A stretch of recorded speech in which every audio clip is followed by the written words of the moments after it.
We have a fresh best of 3. Thankfully, this series just opened up just in time for us, and we are diving on into a fresh best of 3 into game number 1. And spawning in the top right hand corner of Alkyoni, we have the South Korean Zerg player representing Onside Gaming. It is Solar. And spawning in the bottom left hand corner, we have his opponent. We have the Red Protoss player from the land of the Netherlands representing Shopify Rebellion. It is the captain himself, Harstem. Here we go, a fresh best of 3. Ah, beautiful. Yeah, it is still a little bit of a shame though. I would have loved to have seen the conclusion of Spirit versus Nightmare. I do think it's a really good series, and again, if you guys want to tune into the finale, the ace match of Spirit versus Nightmare, then you can do so over on Indy's channel. Thankfully, this series had just opened up and just started for us, so we could quickly hop on to something else. And this is a good one too, don't get me wrong. Like, Solo versus Harstem is going to be a lot of fun. But still. We're doing great to have seen the conclusion of the previous one, you know? It's all good. It's all good. So funny how everyone pronounces it differently. I haven't seen how I haven't listened to any of the other casters, so I don't know how they pronounce it. From my understanding, it is Hecate and Alkyoni. As in they're both these maps, both this map and Hecate are made by the same person, and they're based off of the Greek goddesses. And if I'm not mistaken, I believe that's how you pronounce it. I mean, if you are familiar with the pronunciation of the Greek goddesses, and maybe you can tell me otherwise. But yeah, I believe it's Hecate and Alkyoni as the two goddesses. If I'm wrong though, you can let me know. You can let me know the more correct Greek pronunciation, if there is one. Initially, I was calling it Alcyone, and then I basically googled the pronunciation. I was like, oh, okay. So we are getting into this. And yeah, for the time being, it is going to be a hatch gas pool opener here from Solar. Again, sorry, I was a little bit distracted. But standard opener here from Solar. Likewise, going to be a gate expand into a cybercore here from Harstem. Is going to be patrolling outside the base. Opted not to try to delay any kind of expansion or anything, or force the unnatural natural. Is going to be dipping out there. And third base will be taken as well by Solar. So very standard openers here from our Zerg. Likewise, when it comes to our Protoss player, everything is looking by the book, going for that Stargate opener. Should be for Oracles. When it comes to Harstem, I don't think he really varies things up too much when it comes to his openers. It's the follow-ups that I'm going to be curious about, as Harstem is setting up to expand and take his third.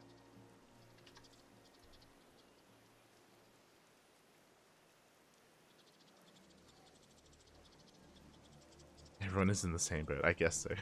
Oh. There it is. The third base is being taken. So this is something that Harstem does. I don't know if you noticed it, but this is all off of one gateway. So Harstem, he delays his second gateway. Even before Warp Gate finishes, he goes for a very fast third base. Not even like it's such a greedy maneuver to go for, but he started doing this. I mean, I say he started. We started noticing Harstem go for this opener and go for this build. I think it was around ESL Masters Summer, because we were casting that live. That was what, almost the start of the year. And with that, third base is now arriving, or is already halfway done. Oracle moves out, and Solar can't really do too much about this, not yet. And here's the follow-up: Twilight Council. No Forge for the time being. This could lead into something like Glaive Adepts, especially if we have an abundance of gateways behind this. There it is, 3 more gateways, 4 gates in total. This looks like Glaives, but again, Harstem, he does have his own unique builds at times, so I'm tentative to really say for certain that this is going to be Glaives. If this was any other player, I would assume Glaive Adepts, but it's Harstem, so we'll see. We shall see. Zeolord is going to be hunted down. I believe only one Oracle. Yes, only one Oracle, and it's going to be Blink. Okay. Here we go. So something very different. So the reason why I assumed it was Glaives is because there's no Forge. So we do have delayed upgrades here for Harstem, which is typically a negative thing if we want to go for a longer game. But again, as I reiterated before, Harstem, he does typically do things his own way. So I'm curious to see how he brings this all together, and whether this leads into a 3-base all-in, and how long is he going to delay his Forge? Will we have a Forge? We're here to find out. Back at home, Solar, he's just going to be saturating his bases. working on his own Evo chamber, Roach Warren as well, at a reasonable time. Actually, pretty early. I think it was around a 4:30 Roach Warren timing. So he will have access to said roaches, and here we go, Harstem pushing out already here. Prior to Blink, Proxy Pylon has been found out. He only has the one Oracle to support himself, so this is a really bold move from Harstem. Something you can get away with on this map because there are some very narrow areas here to reduce surface area. This area around the Zelnaga is so difficult for the Zerg to engage, to push in. We are moving out. Behind this, we are taking additional gases as Solar mines out this wall and works towards his 4th base. But yeah, this Proxy Pylon does give off very aggressive vibes, but we only have 4 gateways, and there is the Forge. Very delayed 4th base. Sorry, very delayed Forge. This does look like, again, Harstem, he's just trying to feign out a bit of aggression. Like, he is, of course, pushing in, but I don't think he really wants to commit too hard. Here we go, he's going to try to focus down some of these queens. Clutch transfuses out of Solar. Roaches are on the way, additional Lings as well. Harstem, he is gaining ground. Oh, but he's starting to bleed out some Stalkers. Yeah, and he is trading with the Roaches though, so an efficient trade here from Harstem. More Lings are on the way, and Harstem is breaking through. So he needs a little bit more time for reinforcements. It's still getting very close. Yeah, but with these Lings coming in from behind as well, we do get on top of some of these Stalkers. 2 of them go down. So he's gaining some ground here, but we have another warp in. Oh, and the queens are falling. We can't transfuse, not anymore, and Harstem, it looks like he's barely doing it. Behind this, we have Charge, +1. Templar Archives on the way. Harstem working on that next step, but it looks like he has managed to catch Solar. Being a little bit too greedy. We have an Infestation Pit. We're not going to be able to use it. Solar, he was in the midst of saturating his 4th base. But with the death of these Roaches, that may just be the death of Solar. These Stalkers are very low. Insanely low. You can see Solar's trying to focus fire, trying to focus down the weakened Stalkers, but he just doesn't have the momentum he needs. And it's a slow death, but a death nonetheless here for Solar. Yes, he does have to give up on this base. GG gets called, and Harstem, catching Solar completely off guard, takes game number 1. GG. Let's go. Gee, that was such a quirky push from Harstem. Again, it wasn't all in by any means. It was only off of 4 gateways. Bear that in mind. So 4 gateways. He only had 1 Oracle to support himself. He had a vanilla pylon to reinforce. Not even a pylon with a gateway. Like just a pylon for slow warp-ins. But like it was at such a quirky timing that Solar was caught completely off guard. Again, he was in the middle of teching. We mentioned the infestation pits. Like he was just working on the next step on teching up even further. So he just didn't really have too many Lings or too much of an army to speak of. Just because you don't need one. You typically don't need one that early on. So yeah, Harstem just catching him at a weird timing and yeah, able to take advantage of him. GG. Very well done. Very well played. And this also leads into what I was mentioning earlier about the opener of Harstem and how he does things his own way. And yeah, like I appreciate it. It's one of those things where I feel like Harstem is a very stylistic player. There's a couple of players like that. Skilless, Showtime, a lot of the high European Protoss players, I mean players in general, at this level, like they have their own play styles and they have their own kind of swing of things. And yeah, if you're unfamiliar with them, then it can be really difficult to keep up. Here we go. Spawning in the bottom right-hand corner of Oceanborn, we have the South Korean Zerg player representing Onside Gaming. It is Solar. And spawning in the top left-hand corner, we have his opponent. We have the Red Protoss from the land of the Netherlands, representing Shopify Rebellion. It is Harstem, leading the series 1-0. We experienced this firsthand, what I was talking about when it comes to like being accustomed to players. We experienced this firsthand. I recommend checking out the VODs for we casted the open brackets of ESL Master Summer of DreamHack Yongshaping, and we casted Harstem, and he went up against, who was it? I know it was DRG and I think another Zerg player, another Korean Zerg. It may have been DRG and was it Solar? Or, no, I think it was maybe Ragnarok. There were 2 Korean Zergs. And Harstem did insanely well in the open bracket. He actually caused some, I would say, upsets, and a big reason for that was because he was playing such a peculiar style, and DRG, I remember DRG specifically, was having a really hard time reading him and punishing him as well. And Harstem, he went up to the upper qualifying match in the open bracket, and he faced Lambo. I believe he faced Lambo in that upper qualifying match, and Lambo, like, it wasn't even close. Like, Lambo completely shut him down. But a lot of that, from what we witnessed, from what we saw, it was because Lambo, like, when Harstem was trying to be greedy, or when he was going for these, like, kind of weird timing attacks, Lambo was prepared for every single one. And I assume it's because they are more familiar with each other, and Lambo is more aware and maybe even practices with Harstem. They are teammates. It would make sense. But I'm sure Lambo is a little more familiar with Harstem's playstyle, and yeah, he looked very impressive, more so than some of the other Korean Zergs, specifically against Harstem. It was really interesting to see that dynamic play out, and how that can influence a game like this. Regardless, we're getting into this, and it's going to be a Twilight Council opener out of Harstem. Maybe a Twilight Council instead, so something far more aggressive. I do appreciate it, especially on Oceanborn. The rush distance by ground is a little bit shorter. And of course, Harstem has a lead in this series, so he can afford to be that much more aggressive. Solar coming in for a Ling Scout. Back at home, Hatch Gas Pool, standard opener, nothing too fancy. And the Ling will slip into the main base and confirm everything. He sees the additional gateway, he sees the Twilight Council, and the third gateway on the way. This is going to be Glaive Adepts, and Solar sees everything. He sees the lack of gases, he sees only 2 and 2. Ling gets cleaned up, and Glaives was started for a moment, but it was cancelled, and there we go. It is going to be restarted here for Harstem. So it is 4 gate Glaives. Now, this is looking like the more quote-unquote modern variation, at least that's how Lorimbo put it. I think it was last week or the week before when I was like, this build is such a weird variation. He's like, oh yeah, they're like, people are doing it nowadays.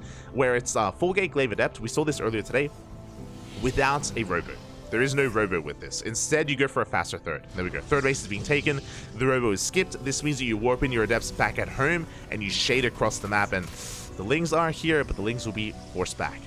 What's interesting to me is that specifically this variation of the 4-gate Glaive Adept isn't done by the Korean Protosses. Here on the KranKy Ducklings, we cast a lot of the Korean events, and we cast a lot of Hero, a lot of Creator, a lot of Classic, and they're not doing this. The only players that I've seen do this are Harstem, Skillus, like the European Protosses. So it's really interesting that this hasn't really caught on amongst the Koreans. Not too sure why. Maybe they're just not too fond of it. Maybe they're not too familiar with it.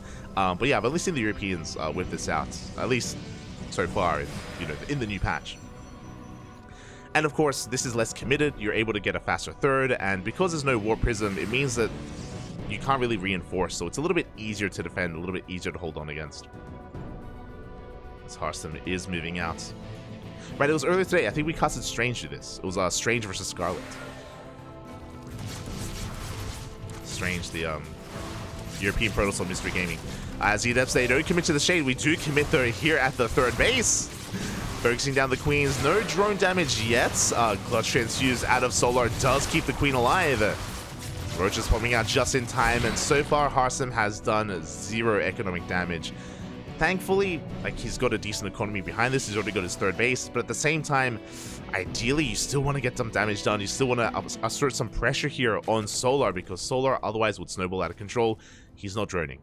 Solar, he's cutting workers at 41. He's making more Roaches, more Lings. He knows that Harstem didn't really do too much damage. He knows that Harstem is vulnerable right now. There's no Blink, there's no +1. We have an Immortal on the way. We have a Robotic Spay. Harstem, can he survive this counterattack? Because, mate, Solar, he's going to hit hard, and he's going to hit now.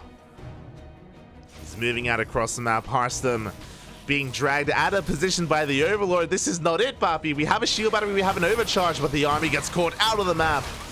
And everything is going to go down. Disastrous start to this defense, and it wasn't going to be easy to begin with. The Adepts are going down. The boys, they have to be evacuated. They're being pulled into the Lings. And we divert our attention to the natural. We want to bust on him, want to get on top of that Immortal. And the Immortal is looking very vulnerable. Boys being pulled once again. Wiles not quite connecting. but the Immortal will go down. GG gets called, and Solar ties up the series 1-1. We have a series. We have a back and forth. GG. Let's go. Again, an unfortunate start there for Harstem, where it wasn't even, just an unfortunate start, where he committed to Glaive Adepts, and if you remember, Solar, he sent one Ling in, and he saw everything. He saw everything he needed to, so he was able to prepare, more than prepare back at home with his Roach Warren on time, with his Ling production, cutting workers at 41, and not just that, but also the execution of his defense as well, avoiding much or any economic damage, and able to lead into a counterattack. And that is also Oceanborn working a little bit against Harstem. I was saying, oh, Twilight Council opener makes sense on Oceanborn. Short rush distance, likewise, counterattack. Short rush distance, like that. And yeah, unfortunately, Harstem just wasn't able to do enough damage. He wasn't able to do enough damage with his.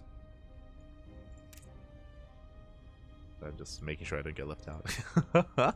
He wasn't able to do enough damage with his opener, and typically when you go for a Glaive Adept opener, again, everything else is so heavily delayed.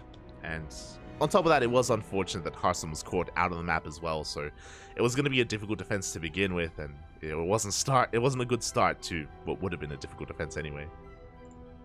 GG. GG, well played. With that, we're getting into Game 3. We're getting into the ace match. Here we go.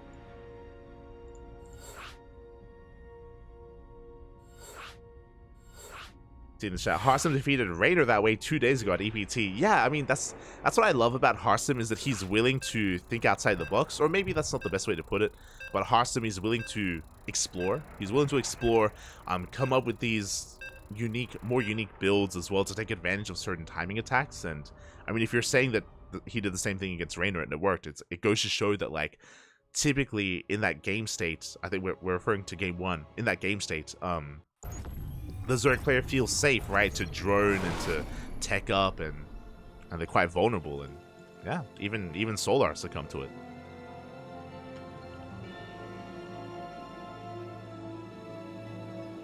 But here we go, spawning in the top left-hand corner of Site Delta, we have the South Korean Zerg player representing on Side Gaming.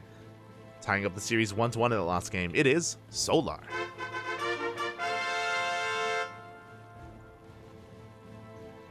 And spawning in the bottom right hand corner, we have his opponent, we have the red Protoss player representing Shopify Rebellion, it is Harstem. El Capitan, papi, sí, papi, sí. Oh, and really my eyes are on Harstem. For the most part, Solar has been opening up standard, hatch gas pool. Nothing too crazy. Solar has been reacting to what Harstem has been doing, which is why I'm also going to be looking at Harstem here to see what kind of build he goes for. Is he going to go for another greedy, fast third base? Is he going to go for a Twilight Council opener? Stargate instead? Harstem, where are you taking us?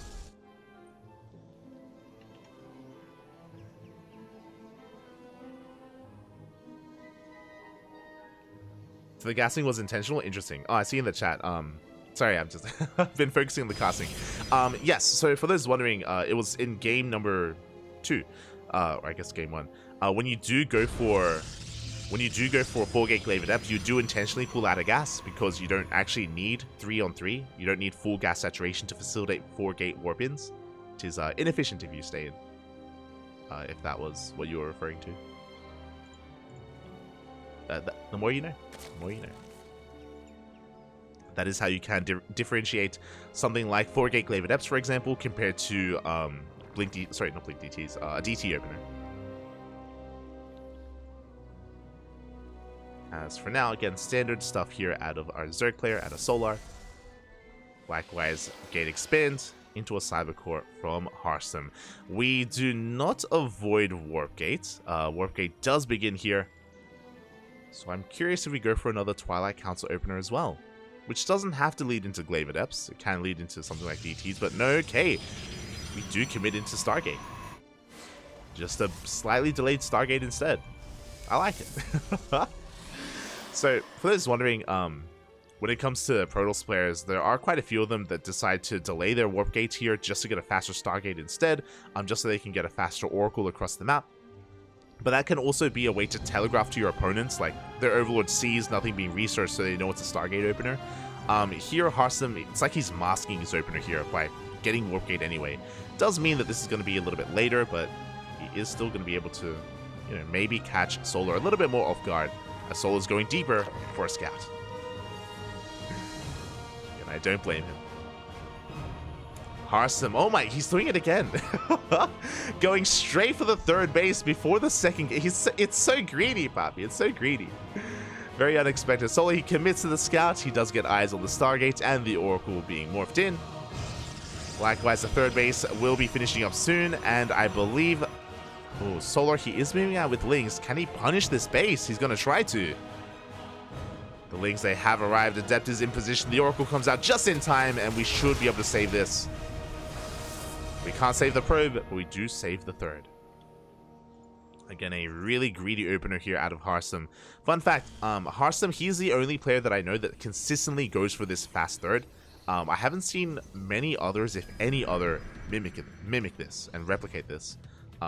Interesting. It's interesting that no one else is like really committing to it as hard as Harstem. But when he gets away with it, you know, he looks strong. Here we go. The Lings, they do come in for a wraparound. It looks like one Adept is going to get caught out. At the same time, though, the Oracle gets 2 drones across the map as well. Second Oracle comes out just in time, and the Lings are forced back. So far, so good for Harstem. He gets away with a faster third. He may lose 1 Adept, but, you know, we can lose an Adept. Likewise, he gets a bit of economic damage done, and now we have our follow-up. It is going to be a Twilight Council. Now, again, without a Forge, this would usually be Glaives, but because it's Harstem, we saw last time it was Blink. So again, Harstem, a little bit more unpredictable. Meanwhile, Solar, he's all in. Solar, he's cutting workers at 38. He's making nothing but Lings and Roaches. Solar is going for a massive all-in, looking to try and punish the greed here of Harstem. Harstem does have a shield battery on the way and an overcharge as well. But Harstem has no idea what's coming. He's not scouting. He's not checking with his oracles. He doesn't know the lack of saturation. And as Harstem moves out, Solar's moving in. Completely unscouted. Oh boy, we may have a recall back home, but the Lings, they do collapse in on the third base. Harstem does recall back to the... Oh my god, to the third! And now there's no shield battery. Now there is no overcharge. Not anymore. The rest of the army of Solar is rocking up. And Harstem is in a bit of trouble. Yeah, Stalkers are falling left and right. The Adepts as well. The Oracles are putting in a lot of work, don't get me wrong. But there's barely an army. Oh, we have a fleet beacon. We only have 2 gateways. We can only warp in 2 units at a time. We have a fleet beacon on the way for Skytoss, but we're not going to last that long. It's not going to happen. As the third base has been broken. The Queens arrive. And Solar, he wants more than just a third. He is droning behind this, so it looks like he can kill this third base and back off. But if he really wanted to, he can push towards the natural. There's no shield battery here.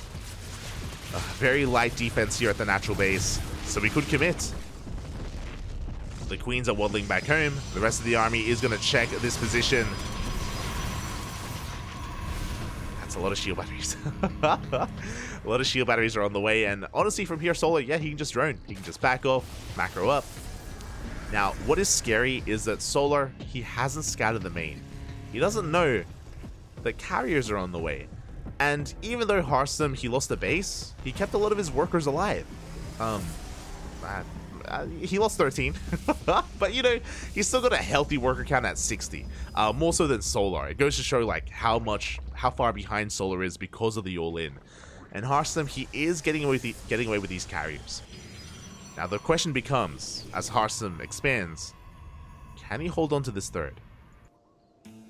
If he can, we can stabilize. We can stabilize Harstem. He's not out of this yet. If Solar had been a little bit more aggressive, if he had started pushing into the natural a little bit sooner, I do think that Solar may have been able to end the game and maybe kill Harstem then and there. But here we go, Overseer comes in, and now Solar knows what's going on. He hasn't seen the fleet beacon, but he has seen the carriers. Spire. Immediately, Spire is on the way for Solar. Gonna be working towards Corruptors. We could even try to rush into Mutas, but Corruptors will be a bit of a better choice at this point, just because of the late scouts and the late reaction. Ling Roach Ravager moving out once again. I think Solar here has realized that we are a little bit vulnerable. Like, sure, we have 2 carriers, but against all these Lings, yeah, probes are going down. Ooh. 8 workers. And counting. Yeah, we got to surround. Shield batteries barely out of range. 10 workers and an adept. Really solid amount of damage done there by Solar. And now Solar, he's getting ahead economically. He's taking his 4th base. +1 range is on the way. Spire as well. Creep is looking phenomenal through the center of the map. And Harstem is still recovering back at home. Still resaturating his 3rd base. He's got his 3rd carrier on the way. 4th now on the way. But the problem is it's going to take a while. It's going to take some time here to really gather up a death ball of an army. And Solar should be the first to max. Now, it's not all doom and gloom. Harstem, with these 3 oracles, he can do some economic damage if he's able to somehow get into a mineral line, whether it's the main or the 3rd or even the 4th base. The 4th, is looking pretty vulnerable, to be honest. If we manage to get into a mineral line, then we can maybe cripple the economy or force Solar to turn back around, but he's not turning around. So he's coming, Pop. He's coming. We have the Corruptors, we have the Queens, and Ling Bane, Roach, and a Ravager. Solar sending everything across the map, looking to break Harstem, looking to kill him. Here we go. Solar going to be diverting his attention here towards the 3rd base. Bailey's going to be rolling in as well. We do have an overcharge, but the first carrier is going to fall. There's just too much DPS, too much firepower. There's barely a standing army on the ground as well. The Corruptors biding their time, waiting for the overcharge to run out, and then we can just dive on in. Once again, the Storm! A solid Storm of the Corruptors. But we need more than one Storm. We need more than what we have, and the carriers are going down one after the other, and GG gets called. Solar will take the series 2-1, advancing on to the next round. GG. GG, well played. Congratulations to Solar. My condolences to Harstem, but I'm happy to see that he made a series out of it. Harstem, he did take it all the way to the ace match, and I also appreciate that Harstem did something different every game, and not just like a different build, but like, mate, a very Harstem build every game. Some of them worked, some of them not so much. In that last game, again, it was a little bit unfortunate that even though Harstem opened up triple Oracle, and even though he was harassing a little bit at the 3rd base, he was lacking scouting information. He was lacking the confirmation of whether there was any saturation at that 3rd at all. So the all-in caught him completely off guard. Not the first time that Harstem had his army out of the map as an all-in was coming. So, and remember, in that moment, when Harstem recalled back home, by the time he recalled back home, the shield battery went down, which means no overcharge as well, and that's like one of the more powerful tools that Protoss has to try to defend. So yeah, it was an uphill battle from that moment. GG, well played. And congratulations to Solar for advancing on into the quarterfinals, and we have some catching up to do.